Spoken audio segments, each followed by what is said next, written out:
ইতিহাসের সবচেয়ে ভয়ঙ্কর বিচার, মৃতদেহের আদালত। ইতিহাসের পাতায় এমন অনেক ঘটনা আছে যা শুনলে আজও গায়ে কাটা দেয়।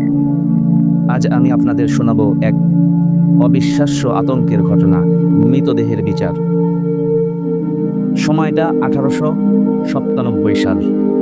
রোমের পোপ ফার্মোসাস মারা গেছেন, কিন্তু তার শত্রুতা কি মৃত্যুতেই শেষ হলো? না, স্টিফেন ষষ্ঠ ক্ষমতার নেশায় এতটাই অন্ধ যে তিনি কবর থেকে তুলে আনলেন ফর্মোসাসের ক্ষয়ে যাওয়া লাশ। মৃতদেহকে সাজানো হলো পোপের পোশাকে, বসানো হলো আদালতে, শুরু হলো বিচার।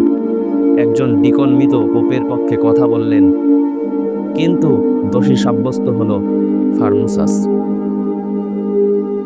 শাস্তি: ফার্মোসাসের আঙ্গুলগুলো কাটা হলো, লাশটা ফেলে দেওয়া হলো নদীতে।